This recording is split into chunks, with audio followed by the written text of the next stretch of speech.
Hello, hello. Ayan, kwan tayo. Magpapaganda. Kung may igaganda pa. Kasi yung pamangkin ko nag-experiment siya. Ginagawa niya akong model ng kanyang gouache. Jade stone. Yan.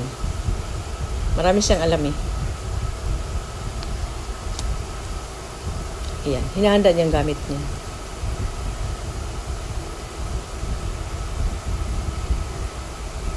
O, ayan ang kalayat ng aking apo. Yung mga laruan niya, dyan. Ang kwartong kalayat. Yan. Ayan na yung gouache. Yung gouache stone yan. Oh. Yan. Yan. Ayan. Yan. Ready ng aking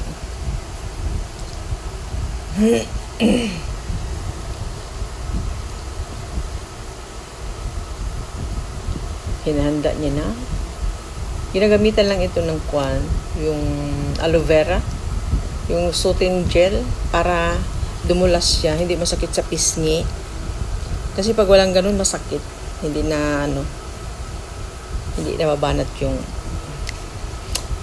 yung balat. Aywan ko kung may magic ito, wala yata eh. Walang magic, tiyaga-tiyaga lang. Ito ang sinasabi niya lang, tiis ganda.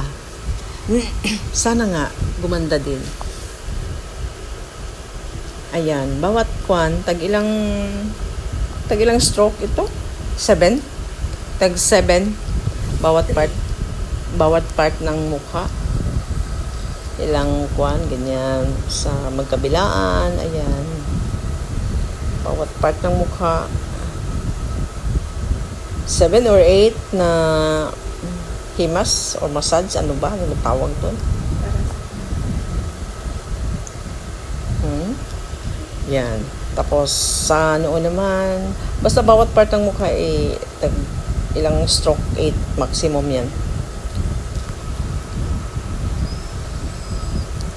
Ito lang yung mga, kasi wala tayong pangpaano eh. Pangpanganda as in. Wala tayong retoke, charot lang. Kaya ito na lang. Dapat ito ginagawa tuwing ilang beses nga ba? Ito yan. Ilang beses ginagawa sa isang linggo? May disulat ako dyan. Ayun. Between 3 and 5 times, ayun, nandoon. Nakasulat naman pala eh. Pero depende lang sa inyo pag sinisipag kayo. Pero pag tinamad kayo, edi walay. Wala lang. Pero masarap sa pakiramdam kasi malamig yung gel. Minsan nga, akala ko nakakatulog ako eh. Yan. Malamig sa mukha. Lalo na kung yung gel kasi dapat naka-ref para malamig talaga as in. Todo malamig bago ilagay sa mukha. Kaya lang itong sa amin hindi eh. Dito lang sa kwarto ito nakalagay.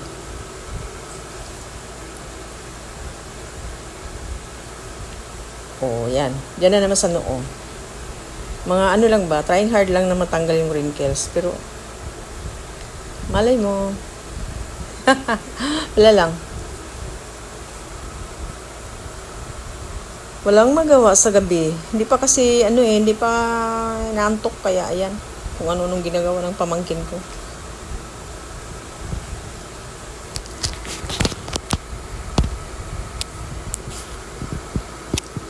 Basta masarap sa pakiramdam talaga. As in. Yan. Dahan-dahan. Para feel na feel mo talaga yung jade stone sa iyong mukha at yung soothing gel.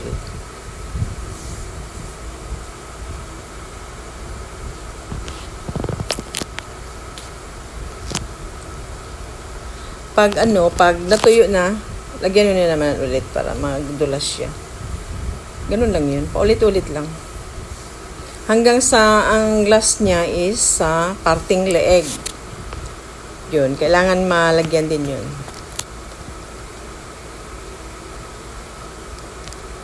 Salamat!